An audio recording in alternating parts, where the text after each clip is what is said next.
Thanks, Brenda.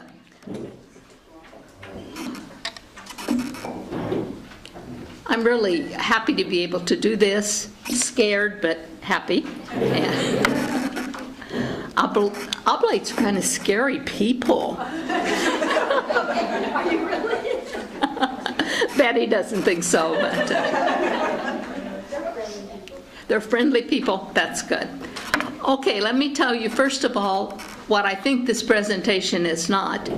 I don't think it's going to be a deep theological or very scholarly presentation, because I think that humility is something we all know stuff about, and putting it into big words or scriptural words isn't really going to help us a whole lot. So I'm hoping that it'll be very practical. I wanted it to be a musical presentation. Do you remember, in the 60s or 70s, there was a song. Who sang it? Mac Davis. Mac Davis sang, "Oh Lord, it's hard to be humble." And I begged and begged Brenda to have that as part of our presentation. It's, "Oh Lord, it's hard to be humble when you're perfect in every way." But she said the rest of the words aren't too appropriate, so she wasn't about to do that. But again, I hope this presentation will be an understandable collection of the readings that I did about humility, specifically Benedict's chapter 7. I hope it'll be practical and helpful for you as you begin or continue this journey. And I'm also hoping it'll be interesting enough to keep you awake. It is just after lunch, so if you need a nap, that's okay too. Before I start the collection of the readings, I thought I'd just like to see what you have in your mind about humility, and we can kind of go from there. So just call out for me the name of someone that you think is humble. Who's a humble person? Can be somebody alive, someone who is no longer with us. It can be a famous person. It can be your Uncle Jonas. It can be whoever. Who do you know who is humble? Father Bob Drew. Father Bob Drew. Okay, I know Father Bob. I would agree. Pope Francis. Pope Francis. I thought that might be the first one that we would. Mother Teresa. Mother Teresa. Somebody's pointing to somebody here. Sister Anna Marie. My dad, Harold Bittner. Okay, yes. I think many of our parents probably were humble people. My friend Linda. Your friend Linda, okay. My dad, Joe Sassy. Joe Sassy, okay. I think a lot of the people that give their lives and work in Haiti are very humble. Yes. Would you repeat that? She said the people who work and serve in Haiti are humble people. I think so. Okay, now then name some characteristics, either of these people or just of someone you think would have humility or would be humble. Okay? Accepting of everyone, regardless of your station in life. Okay. Not putting yourself above. Not putting yourself above. Having compassion. Someone who has compassion. Selfless. A selfless person. All about me.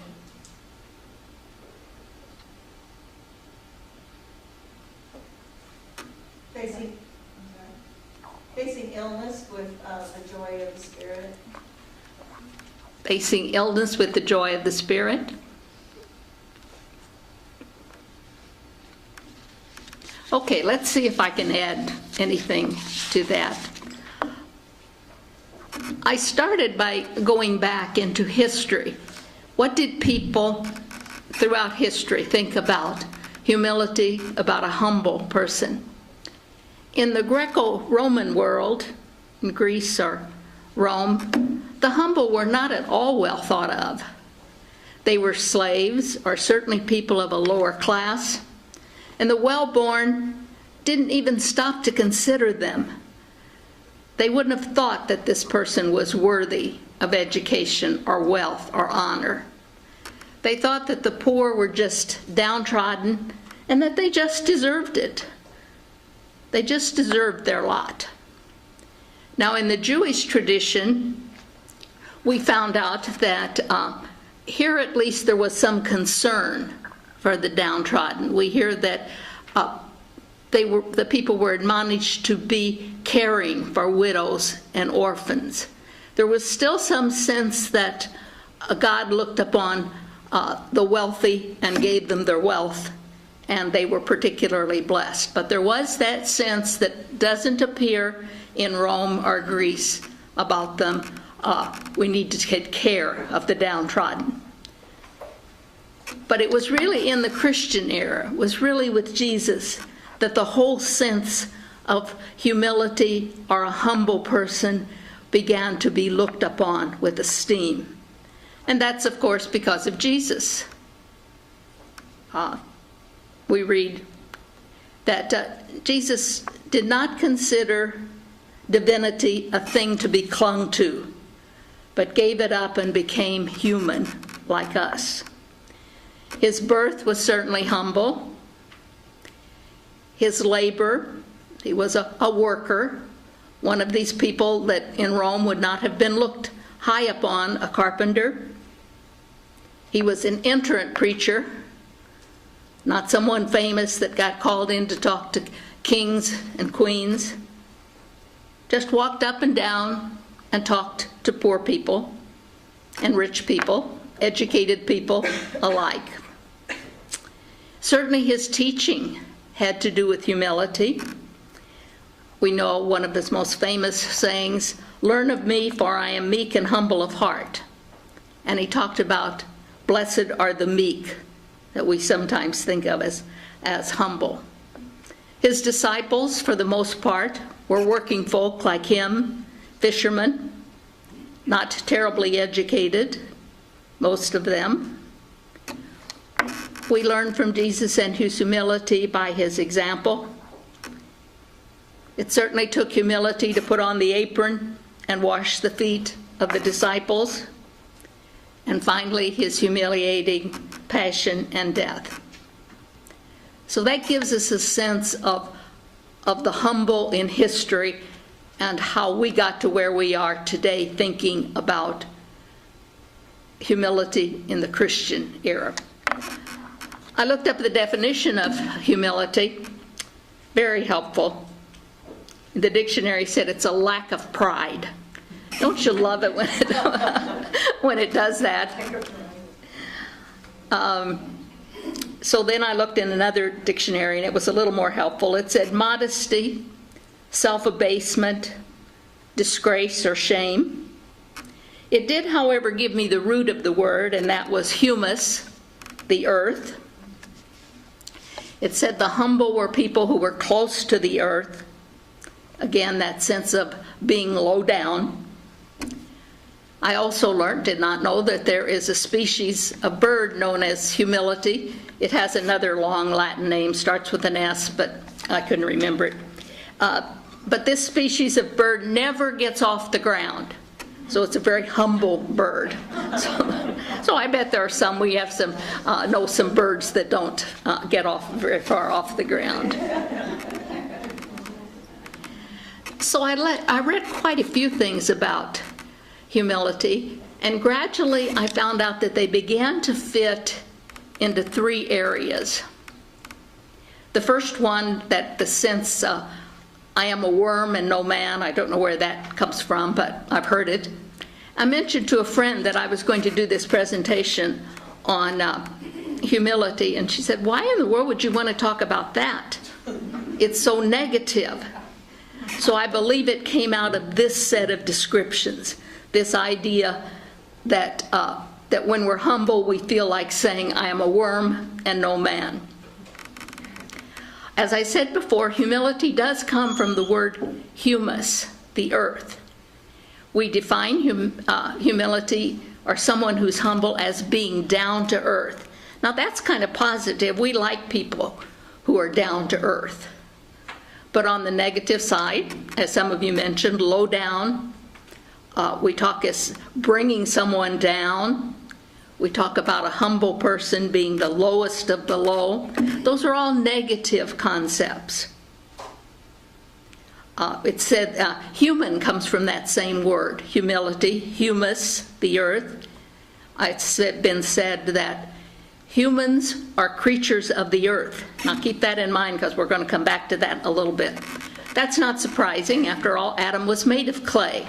He would have been called, and his descendants would have been called people of the earth. We know that the humble ones are the ones who do the tough work, the gritty, the dirty, the earthy work, and they do it day in and day out.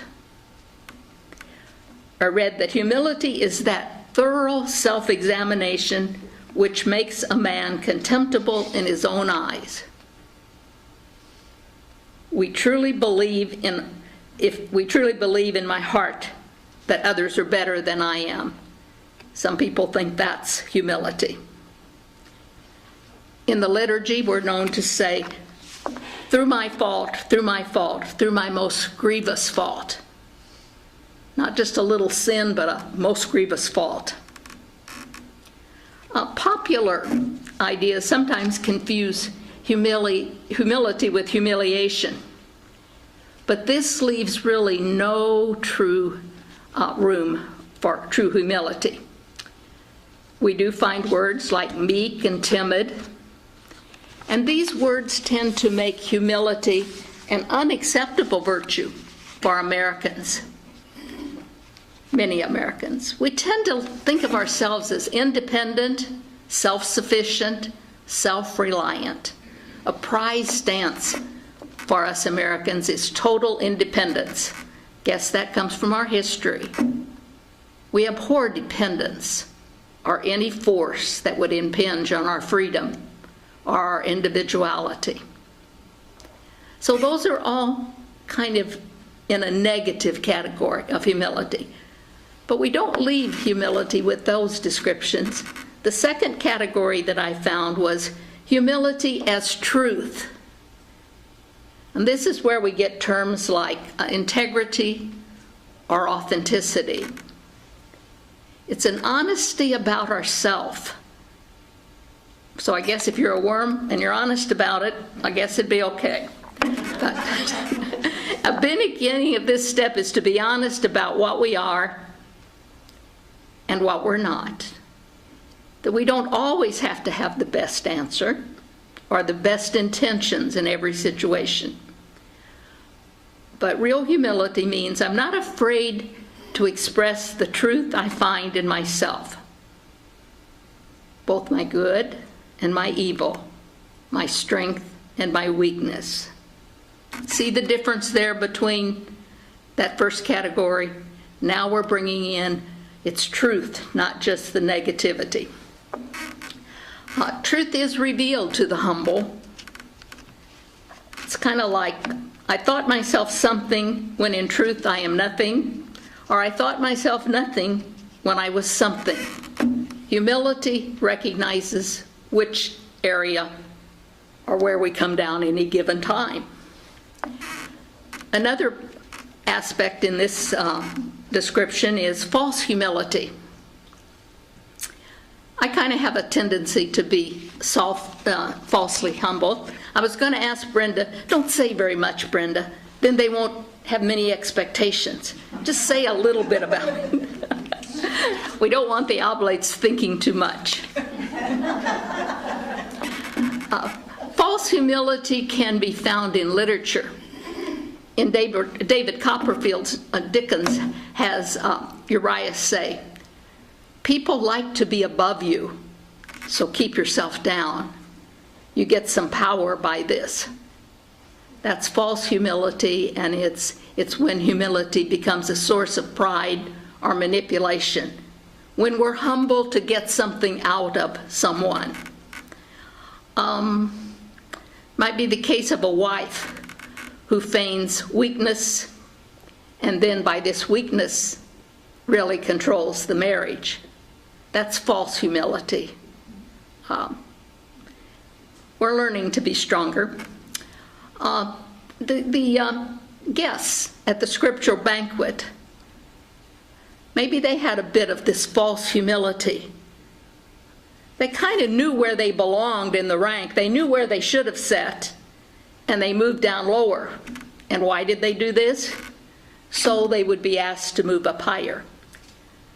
Now, they could have had other motivations, but that's one that I thought of. It's a false humility, making yourself lower than you really are, perhaps in order to get something out of it.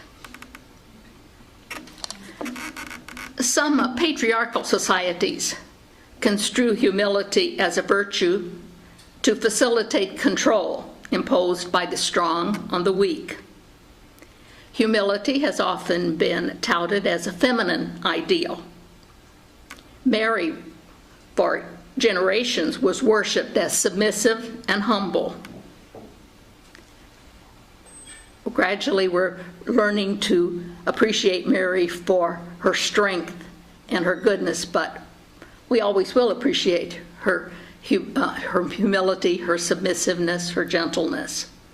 The feminist literature has proposed that women's sin perhaps is not pride, but might be more often an underdeveloped or a falsely developed self-concept. And so we're learning, again, to be truthful about our humility. Humility is a transformation. The false self in true humility is completely dismantled, and our true self is brought into full union with God. It has been said that humility puts things in right relation. It's through humility that we learn who we are and who God is. We learn that God sometimes says to us, I am God and you are not. And that's a hard lesson sometimes for us to learn. And then there was a day when someone said to me, well, now when did God die, Helen Jean, and appoint you to take his place? That's kind of humiliating, but and I came across the sentence that humility is the recognition that we don't have to be God for other people. We should realize that other people have a God, and it's not us. So we don't have to be God. Humility puts things into right relationship for us. The false self is completely dismantled, and the true self is manifest in humility. Truth is the fruit of humility, and humility is the fruit of truth. They're joined, and you can't really separate them. The third category then, moving from this negative to this truth, and now to humility as being exaltation. We see now humility as a strength. Humility is human life lived at its best. We mentioned that human has the same root as humus, the earth. Remember, I told you to remember that we are creatures of the earth. Now we add that human beings are creatures of the earth, but made for heaven. Joan Chittister says, true humility is to see that one is made for greatness. One is made for God. I like to watch Pete Rose in the afternoons or evening when I can stay up that late. He had an astrophysicist on his program the other week, and he was telling us that human life came to be early in the history of the universe. Stars developed the three elements that we need for human life: carbon, oxygen, hydrogen. And then these stars, when they developed what he called the heavy elements, they burst forth into various parts of the universe. Now, these were the elements that was needed for life to develop. And so life then developed and evolved, and eventually human life. And so he said, literally, humans are stardust. And I thought that was a beautiful way of looking at the strength of human beings. We can consider ourselves not just worms, but stardust. I think I like that a little better. I understand that Richard Rohr in his writings also calls human beings stardust. So now you kind of get a sense of where that comes from. Meekness is one of the definitions that some of us gave for humility. The words in Scripture, "Learn of me, for I am meek and humble of heart." They come really closely followed by that sentence, "Come to me, all you who are burdened, and I will give you rest." It was the humility of Jesus that gave him the strength to take on our burdens. And I think that's true for us too, that when we're humble, we are strong. We're sometimes taught that this strength from humility comes only when we reach rock bottom. We have to go down before we can come up. There's a passage in the books, the Hawk and the Dove series. I don't know if any of you have read those by Penelope Wilcock. At any rate, it's a series of books that are set in a monastery. I think in England, certainly an interesting set of books. I think we have them in our library here. You can get them. I haven't heard of anybody who read them. There's 8 or so books now. But she writes about life in the monastery in a very, very interesting and telling way. But at any rate, she starts out talking about the abbot was termed the Hawk because I think he ruled with an iron hand or talons perhaps, but at any rate he was thought of very strong and ironish-like. He was set upon by wayfarers, and he lost the use of many of his members, but particularly his hands. And he was feeling so desolate. He said his fortress of self-control was replaced by absolute loss of dignity. He couldn't do anything for himself. He couldn't feed himself. He had to be cared for. It was terrible for him. He finally, when this was kind of rock bottom for him, one of the monks who loved him, in spite of his hawkishness, came and put his arms around him and really didn't say anything in this passage of the book, just loved him. And I think that was a beautiful expression of someone who found strength in humility. Having lost everything, he gave this weakness to God and to one of his fellow monks. And then he became the abbot whose nickname was then the Dove. And the story goes on to talk about him and his work in the monastery as a dove. So if you like novels, and if you like novels with a religious bent, you might look those up. Penelope Wilcock wrote those. Okay, we talked about 3 categories. We talked about the worm and no man category. We talked about humility as truth. And then we talked about humility as strength. Take a few minutes at your table. And what do you think of those categories? Had you ever thought of them, of humility in that way?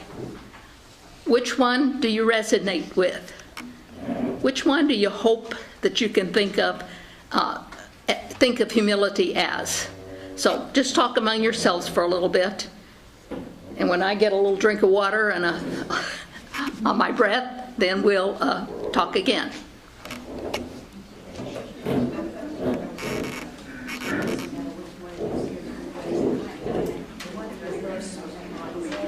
Do you?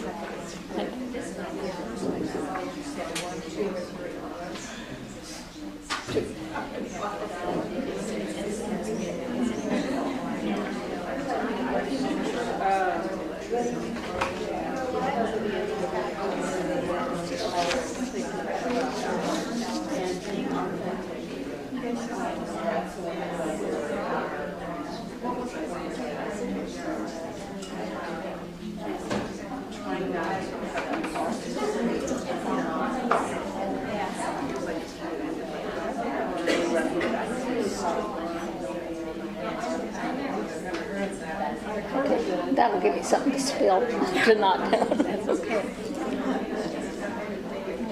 Thank you.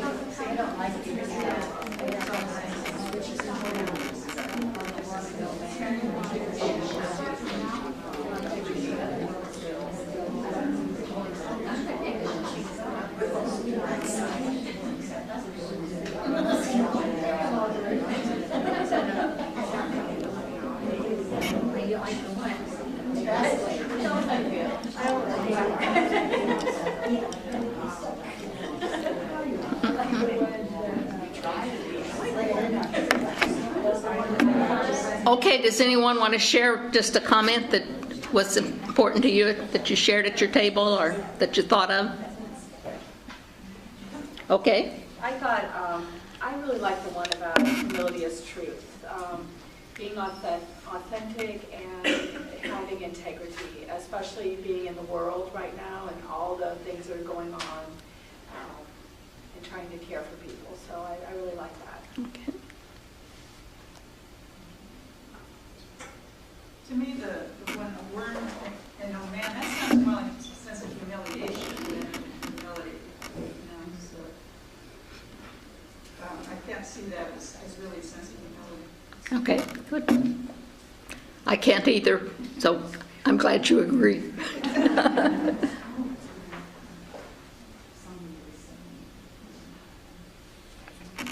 I think we discussed more like where we were in any of those three categories. And Okay. that we vacillate back and forth. Very Working true. on those areas. Did you hear her say the vacillation back into it? Some days we get up thinking negatively about ourselves. If you don't, well, let me know. I'd like to like to hear how you've done that. But we vacillate. Well, hopefully we don't stay. We vacillate back and forth. Okay. Let's talk about some images that are used to describe the steps of humility. In the prologue, Benedict talks about you have to build a ladder of humility to take you to the heights of Christian service. We build it on earth, and God raises it to heaven. The ladder is a homely image. You don't need a ladder if you're self-sufficient. You only need a ladder when you can't do it yourself, when you're not tall enough or when what you want is higher. So just simply a ladder says to you, I'm not self-sufficient. I need some help to get where I want to go. It's an image taken out of the Old Testament. Remember, Jacob had the dream of the ladder on which the angels ascended and descended. According to Benedict, the sides of this ladder are the body and the soul, and the rungs then make up his steps of humility. I was thinking about how important the sides are, because otherwise these rungs without the sides of the ladder, they just fall down in a heap of rubble. So our humility needs both our body and our soul to support it. So that was very helpful for me. I like the idea of a ladder where the steps aren't too far apart, because I don't know about you, but I have to keep coming up and down. I can't just get that first step down, get it down pat in my heart and go on from there forever. I keep going back and forth on, so I'm always glad if they're not too far apart. Another image that I liked was the spiral. I think of the steps of humility kind of going around and around and around, a little higher each time, or maybe a little lower, but it is a kind of a ladder, but it's not straight up and down. It goes around and around, and that's the way virtues happen in my life. They keep going round and round. In her book, Carol, I don't know how you say her name, but it's Bonomo. She wrote the book Humble Pie. And she talks about the image that she likes is the exercise wheel that the hamster uses.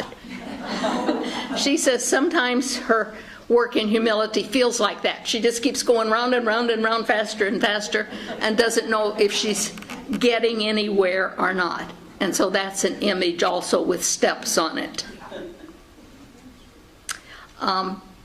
I also sometimes think of it as being going up the down staircase. I don't know if I'm going up to humility or down to humility, or I'm going up by getting down, or I'm getting down by going up. So that was a powerful image, going up the down staircase for me. Benedict talks about 12 steps of humility in chapter 7. And we're just going to talk about the first 4 today. I spent a lot of time on the introduction, so we certainly won't get through all 12. Then what would we do next time anyway? So the first step of humility is to always keep the fear of God before your eyes and never forget it. This is perhaps one of the things that makes this topic negative, this fear. Most of us did grow up, however, thinking about the fear of God. And I'm sure I taught children that God was always watching, that maybe God was like Santa Claus, keeping a list of what I think the angels kept the list though, didn't they? But at any rate, keeping a list of what we did and that we would get punished for the bad deeds. Reminded of a story about children in a cafeteria line.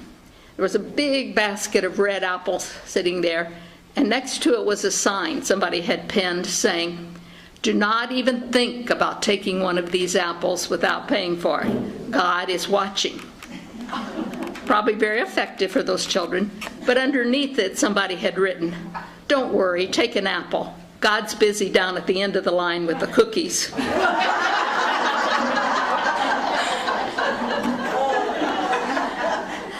That person had a good sense of humor and a good sense of God watching. But giving our ingrained sense that God is someone we need to fear, we may now have a hard time accepting that God is basically a God of love and compassion. I think the concept of fear still persists in a lot of places, even in our hearts sometimes. I was at a meeting the other day of a library meeting. And anyway, one of the women, she was quite a bit younger than I was, but she was lamenting and wishing we were back in the good old days. She's just saying that what young people need today is a little fear of God. They never seem to worry about getting caught doing something wrong. And I thought about that. It does seem that we sometimes may have gotten the idea that we're entitled to do whatever we can get away with. Not us, of course, but just people in general. But perhaps a little fear of God would keep us from feeling quite so entitled. I don't know, but might be worth a try. Sometimes we have translated this fear, retranslated it into the awe of God. Having not a fear of God so much as an awe, so much as thinking that we need to praise God for His wisdom, for His compassion, for any of the virtues. And that seems to make good sense to me. But most of all, I found helpful. We've talked a little bit, and you got copies either today or before, of Joan Chittister's book. She said that we could describe this step as being always mindful of God. She goes on to expound that we should aim to be steeped in God's presence. She uses the powerful image of ourselves being like a cup of hot water and God being a tea bag that infuses this water with substance, with life, with good taste. If God is the tea bag in our hot water, we can't help being permeated by Him. Another example of permeation that I have found, I've been reading some of the Amish literature.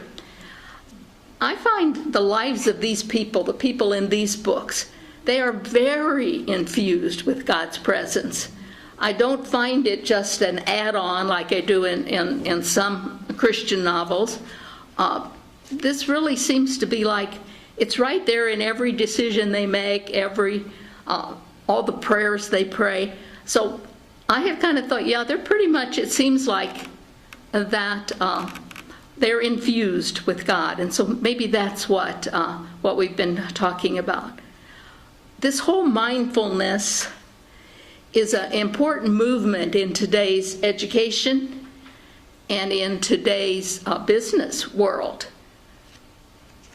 Children are taught, certainly in our Catholic schools, to be mindful of God and to meditate. In the public schools, they'll be taught to concentrate on their breathing, on their stillness.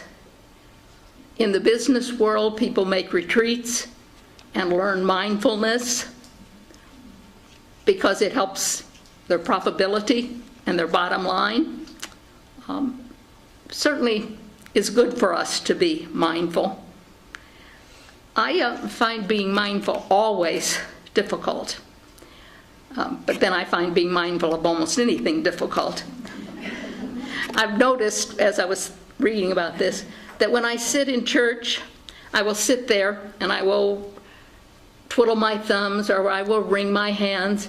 I can imagine the person sitting next to me must wonder what's going on.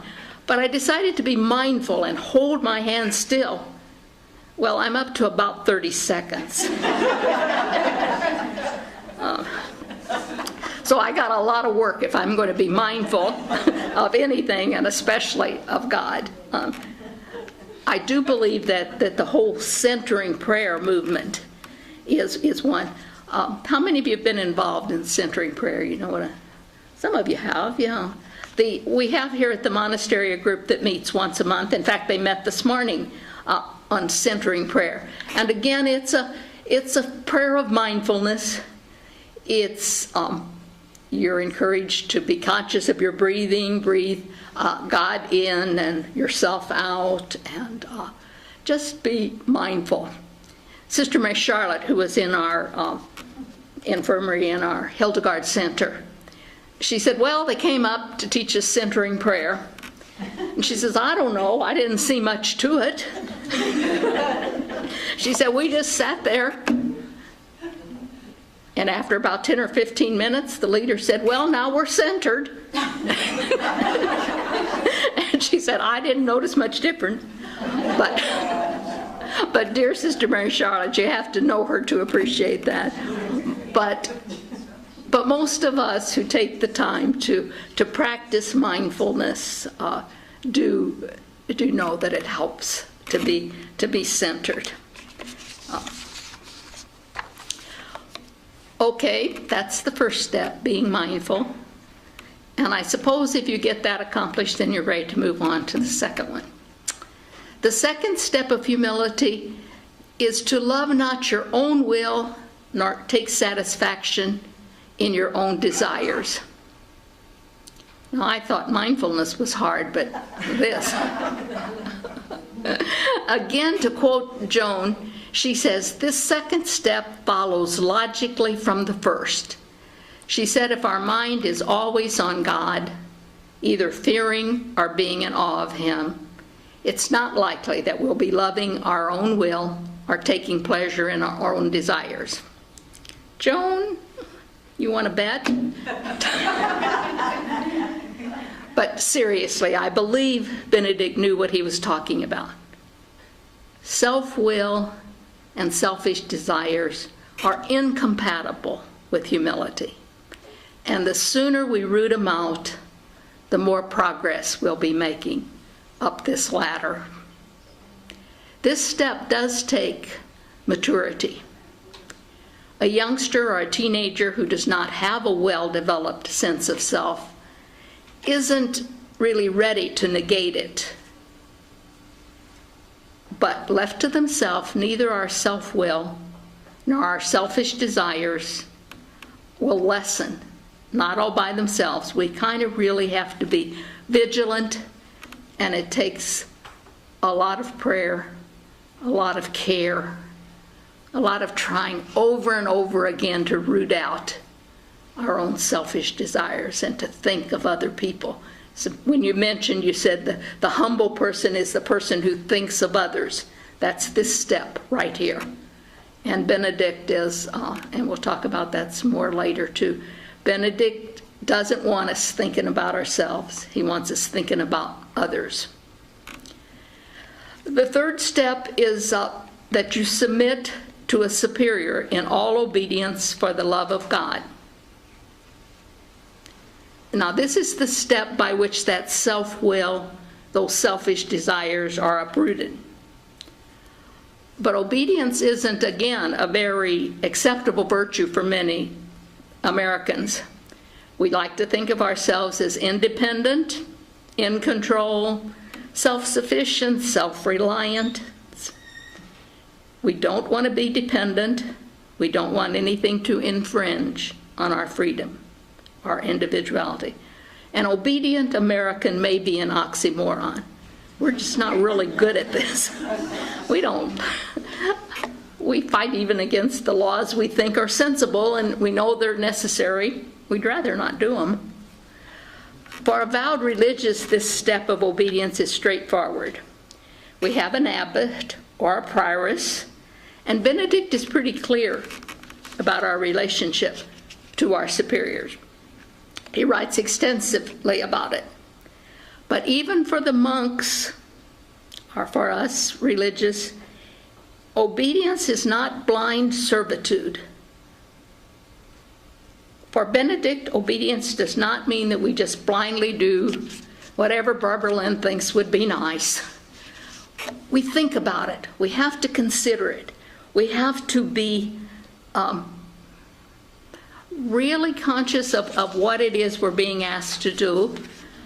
And we have to, if it doesn't seem good to us, Benedict doesn't say, well, just do it anyway. Benedict says, talk to the superior.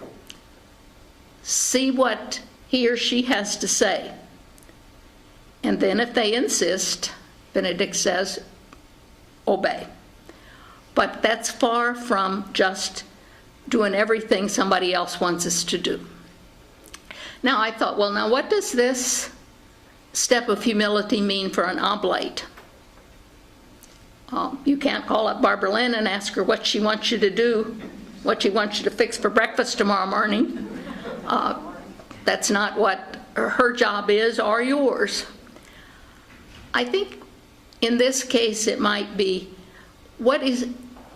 Benedict might be talking about mutual obedience. What does obedience mean for an oblate? In some ways it means being obedient to a lot of things, not just a superior.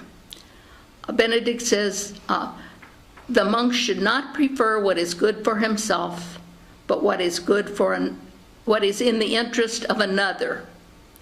And this applies to oblates as well as to vowed religious. But I think you might be better at telling me, what does obedience mean in the life of an oblate?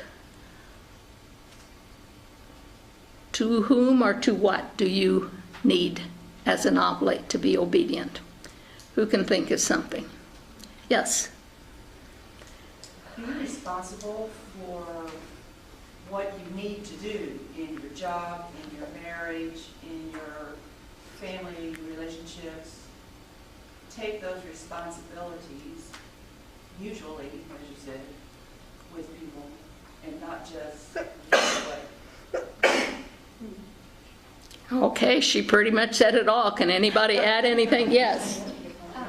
I wonder if it means being obedient more than to people, but to our commitments to people.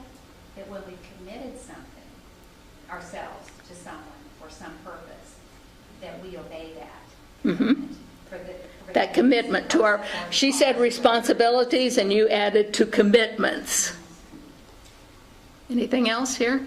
Yes? Shifting a definition of working together from getting everybody to do it my way to it's okay to do it somebody else's way. And sometimes we were asked in one group to consciously see if there wasn't something each week.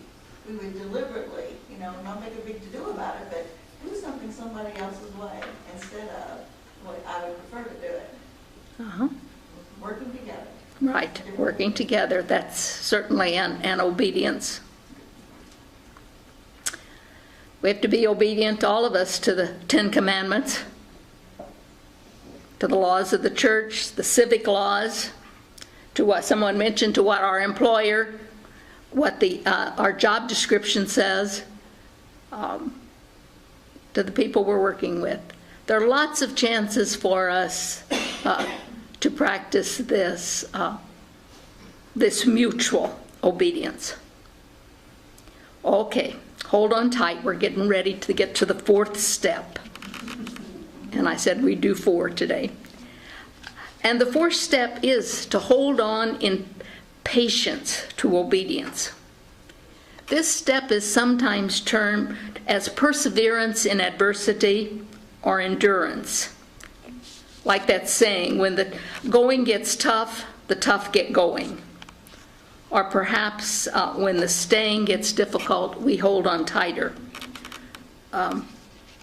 I think maybe Benedict realized that at about the 4th step, some of us are getting kind of afraid of heights, and we're getting a little squeamish. So in this step, he says, hold on tighter. I don't know if he ever seen that poster where the cat's, hanging on to the tree or whatever it is he's hanging on to, and it says, hang in there. But I think that's what this step means. It brings consistency, it brings gravity in our ascent to humility. And kind of notice the word patience in this step. Again, patience is not a virtue we really like. I tend to want what I want when I want it. But Benedict says patience. And he builds patience into this step by saying elsewhere that on the road to God, it may get difficult, but it does get easier, and we'll find ourselves running along the way. When the way gets hard for me, when it gets rough, it's always been made possible for me by companions on the journey. When I'm just about ready to give up, when I really feel like I should sleep in some morning instead of getting up, then I think of the many other sisters who are going to be there at morning prayer. They're busier than I am. They're older than I am. And their health is not as good as mine. And I know how much effort they're going to make to be present. So it's companions on whatever journey I'm taking here in the monastery that makes it possible for me to hang in there and to persevere in obedience. And so again, I'm going to ask you to take just a couple minutes. What are the things or the people who help you hang in there when you don't feel like being obedient? You can be specific or you can be general, but just talk again at your tables a little bit.